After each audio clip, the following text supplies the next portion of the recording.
Selamat pagi, Shalom. Bersyukur selalu atas kebaikan Tuhan. Mari berdoa. Selamat pagi Bapa di sorga. Terima kasih untuk hari ini.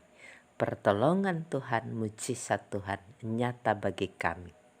Memulai aktivitas hidup, firman Tuhan menuntun kami. Memohon Roh Kudus menolong kami dalam pemberitaan firman Tuhan. Mohon ampun dosa kami dalam nama Yesus. Amin. Firman Tuhan Lukas 16 ayat 27. Kata orang itu, "Kalau demikian, aku minta kepadamu Bapa, supaya engkau menyuruh dia ke rumah ayahku, sebab masih ada 5 orang saudaraku, supaya ia memperingati mereka dengan sungguh-sungguh, agar mereka jangan masuk kelak ke dalam tempat penderitaan ini." Kita bisa membaca keseluruhan bagian ini dari ayat 19 sampai ayat 30. Firman Tuhan hari ini membicarakan tentang 2 orang, yang kaya, yang miskin. Yang kaya hidup dalam kemewahan, sementara yang miskin Lazarus pengemis, badannya penuh dengan borok, luka, berbaring dekat pintu rumah orang kaya itu.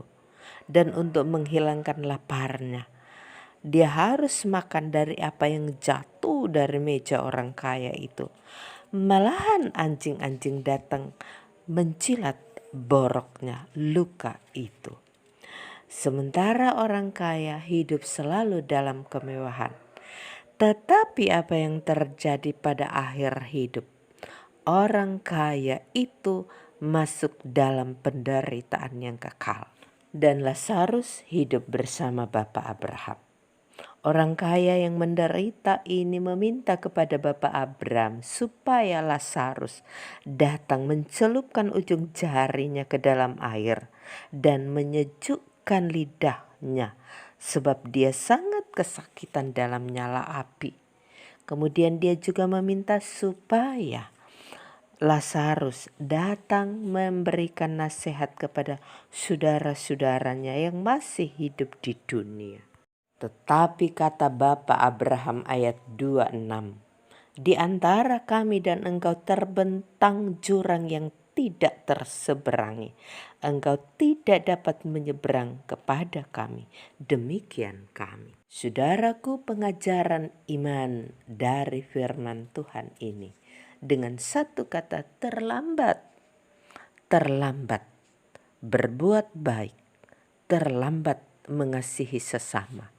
Orang kaya terlena hidup dalam kemewahan, pesta pora, lupa memanfaatkan waktu yang ada untuk mengasihi sesama. Apakah orang kaya ini punya kesempatan? Tentu banyak sekali waktunya.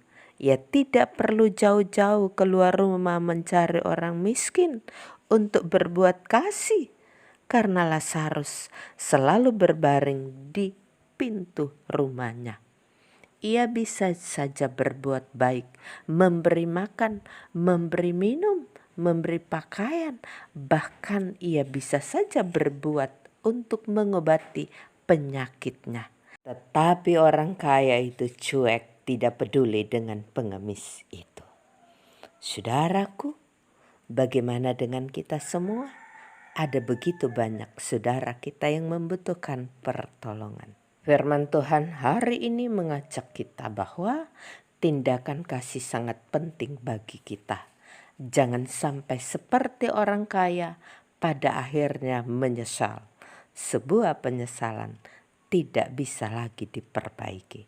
Ketika Tuhan masih memberikan kita kesehatan untuk hidup, mari gunakan waktu sebaik-baiknya mewujudkan kasih itu. Matius 25 ayat 40, "Aku berkata kepadamu, sesungguhnya segala sesuatu yang kamu lakukan untuk salah seorang dari saudaraku yang paling hina ini, kamu telah melakukannya untuk aku."